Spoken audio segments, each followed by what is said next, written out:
Questão 55 do capítulo 1. À medida que você come um pacote de biscoitos de chocolate, observa que cada biscoito é um disco circular com um diâmetro de 8,50 mais ou menos 0,02 centímetros e espessura de 0,050 mais ou menos 0,005 centímetros. Letra A. Acha o volume médio de um biscoito e a incerteza no volume. Letra B. Acha a razão entre o diâmetro e a espessura e a incerteza nessa razão. Bom, aqui para a letra A, eu vou usar a propagação de erro em um produto entre grandezas desse tipo. E eu já deduzi essa regra de propagação de incerteza na multiplicação na questão 1.54, questão anterior, só olha lá. Aqui nessa também eu vou precisar na letra B achar a razão entre o diâmetro e a espessura. Eu vou precisar da propagação por meio de um quociente. E eu vou deduzir isso aqui nessa questão. Antes de mais nada, eu preciso ver que na resposta final eu não posso ter uma precisão maior do que a medida menos precisa. E se eu olhar para essas duas rapidamente, eu posso ver aqui que tem 3 algarismos significativos, né? Mas eu preciso ter certeza disso. Então, para ter certeza, eu coloco cada uma em notação científica. E se eu colocar essa daqui em notação científica, ela fica como 5,0 vezes 10 a menos 2. Esse zero aqui na esquerda não contam para a precisão da medida. Às vezes fazem até parte da escala do instrumento. Então, fazendo isso, eu vejo aqui que, na verdade, essa medida só tem 2 algarismos significativos. O 5, que é certo, e o 0, que é significativo também, mas é duvidoso. E eu não preciso analisar essa parte aqui. Ela serve só para mostrar que tem uma dúvida nessa posição aqui. Então, na terceira casa decimal. Então, vou fazer a A, que é achar o volume médio. Mas antes eu vou deduzir logo a razão entre o diâmetro e a espessura. Quer dizer, um quociente qualquer. Antes de mais nada, eu tenho aqui as regras simplificadas de propagação de erro. E elas são simplificadas, como eu comentei na questão passada, pois existe uma forma de fazer isso com derivadas parciais, que é a forma mais rigorosa de fazer isso. Acontece que esse livro aqui é o volume 1, ele é dado no começo do curso, e nessa parte do curso, o aluno ainda não viu um curso de estatística com pré-requisito de cálculo diferencial integral para ver essas regras aqui de propagação de erro emergindo da teoria estatística. Então eu tenho que apresentar as regras simplificadas para trabalhar nessas questões introdutórias. Eu vou fazer isso da seguinte forma. Eu começo com o quociente entre as duas grandezas e eu distribuo o denominador. Então, A sobre B mais o erro de B, mais ou menos o erro de B. Tem esse mais ou menos aqui, o erro de A, sobre B, mais ou menos o erro de B. Aqui nessa primeira parcela, eu coloco o B em evidência. Então fica 1 mais ou menos erro de B sobre B. Se eu distribuir esse B aqui, eu volto para cá. Nessa segunda parcela, eu faço a mesma coisa aqui, coloco o B em evidência, mas eu também multiplico e divido por A. Assim eu não altero o valor dessa parcela. Fazendo isso, agora eu posso colocar essa fração aqui em evidência. Então está aqui, 1 sobre 1 mais ou menos raiz de B, erro de B sobre B. E aqui fica A sobre B, mais ou menos erro de A sobre A, vezes A sobre B. Essa fração aqui, a gente vai tratar da seguinte forma. Ela é uma fração do tipo 1 sobre 1, mais ou menos um número muito próximo de zero. Quando eu tenho isso, eu posso substituir, tá aqui a igualdade, por essa informação aqui, desde que eu considere todas as parcelas possíveis aqui, tá? A reticência. Então, 1 sobre 1 mais x, com x muito pequeno, e é muito pequeno porque o numerador dessa fração é um número muito pequeno, e o denominador é um número muito grande comparado com o numerador. Então, essa aproximação é válida para cá. Então, eu fico com 1 menos x mais x quadrado menos x ao cubo, e assim vai.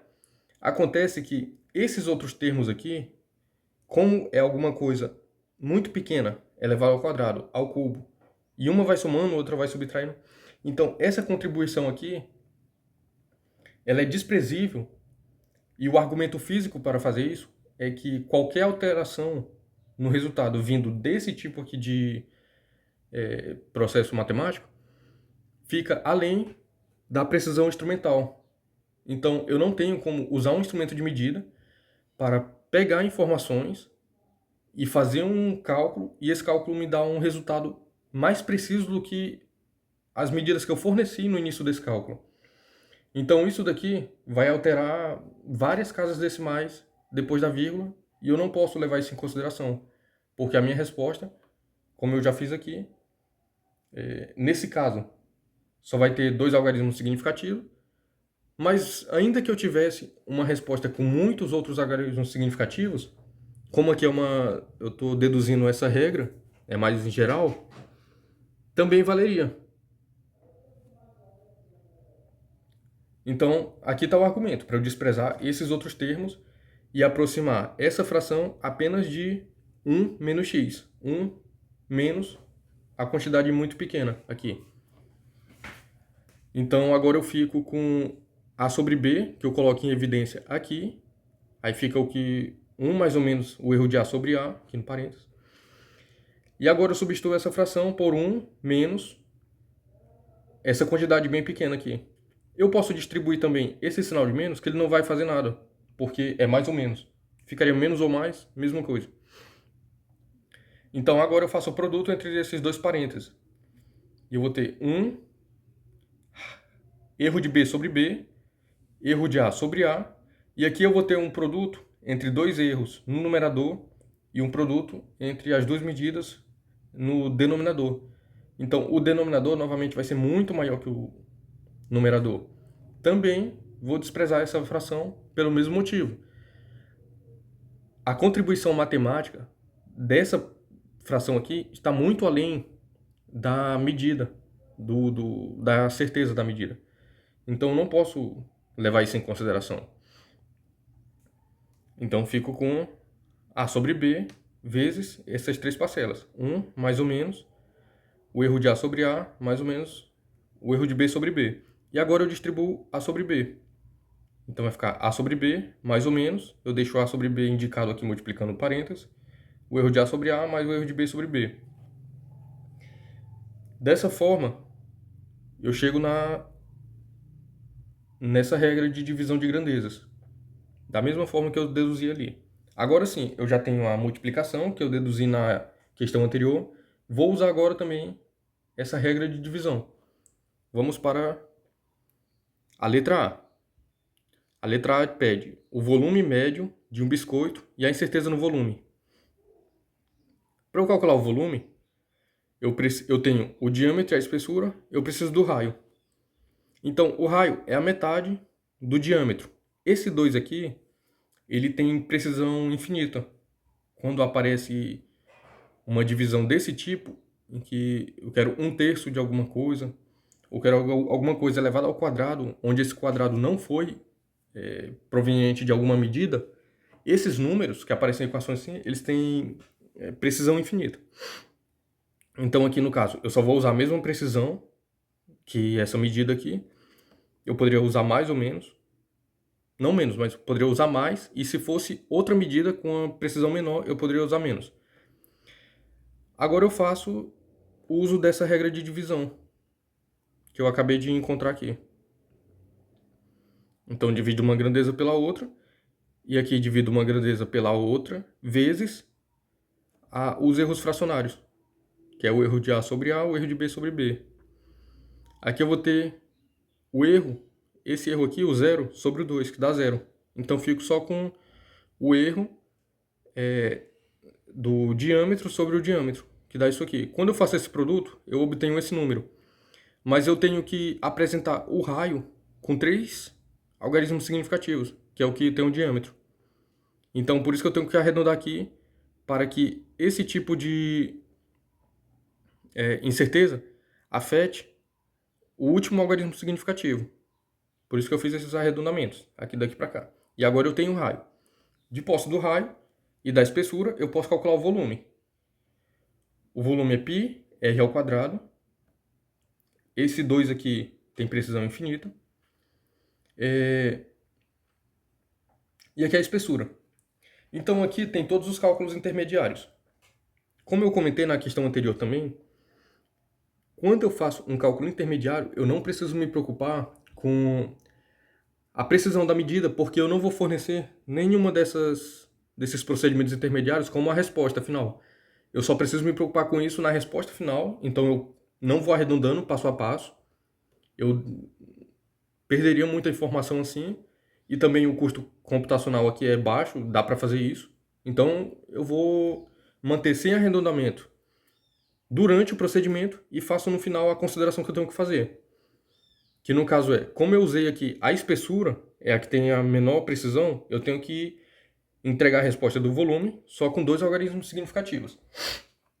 Então aqui no meio, por exemplo, esse quociente, ele tem várias casas decimais, muito mais do que a menor medida, mas isso não é um problema aqui no meio, certo? Então eu continuo aqui esse procedimento, e quando chega aqui nessa última linha, que já é nessa penúltima, que já poderia ser uma resposta, eu vejo que aqui tem uma precisão maior do que a da menor medida, que é essa daqui, que eu já mostrei lá em cima, que só tem dois algarismos significativos. Então agora eu tenho que fazer o arredondamento para ficar só com dois algarismos significativos. Primeiro eu faço o arredondamento dessa parte aqui e fica 2,8. Ficando 2,8, essa parcela aqui deve ser de tal forma que ela afete o algarismo duvidoso, que é o primeiro algarismo depois da vírgula. Então vai ser 0,3, fazendo um arredondamento. Então isso daqui é a resposta do volume. Agora eu chego aqui na letra B e a questão pede: acha a razão entre o diâmetro e a espessura e a incerteza nessa razão. Então vem aqui para B, dados, o diâmetro é esse, a espessura é essa, então tenho que entregar essa resposta com dois algarismos significativos. Então, diâmetro sobre a espessura, 8,50 sobre a medida da espessura aqui, e aqui também eu repito essa fração vezes o parênteses onde tem os erros fracionários. Estou usando isso daqui, divisão de grandezas. Da mesma forma, aqui, enquanto eu vou fazendo os procedimentos intermediários, eu não me preocupo em ter um resultado com várias casas decimais. Isso não é um problema. Eu mantenho isso daqui para não me perder precisão no resultado final. E lá no final eu faço as considerações que eu devo fazer, que no caso são duas casas decimais. Olha só, eu encontro aqui 170 mais ou menos 17, alguma coisa. Eu não posso entregar o resultado assim, porque aqui tem três algarismos significativos. E eu só posso entregar o resultado com dois. Então, eu coloco isso daqui vezes uma potência de 10, porque assim eu coloco só dois algarismos significativos nessa parte. Então, ficou 17 vezes 10. E como isso daqui eu deveria afetar apenas a unidade, eu também vou multiplicar por 10 para que fique dessa forma e isso afete apenas a unidade. Então aqui eu estou fazendo ajuste, estou trabalhando aqui para adequar o resultado que eu já obtive aqui, que eu não posso apresentar esse resultado, de acordo com a menor medida. Quer dizer, não a menor medida, a medida menos precisa. Então, fazendo isso agora, eu posso escrever a resposta com dois algarismos significativos, que é o 17, mais ou menos. Aqui tem o 2, que é a incerteza, o arredondamento, que eu tenho que alterar agora aqui o algarismo duvidoso, que é o 7, e eu coloco a potência de 10 em evidência. Então, a minha resposta é essa daqui, 17 mais ou menos 2 vezes 10. A resposta do livro, da 14ª edição, é 170 mais ou menos 20. Claro, se eu distribuir aqui esse 10, dá 170 mais ou menos 20. Acontece que eu prefiro responder dessa forma porque aqui é nítido que tem dois algarismos significativos. E isso completa a solução da questão 1.55.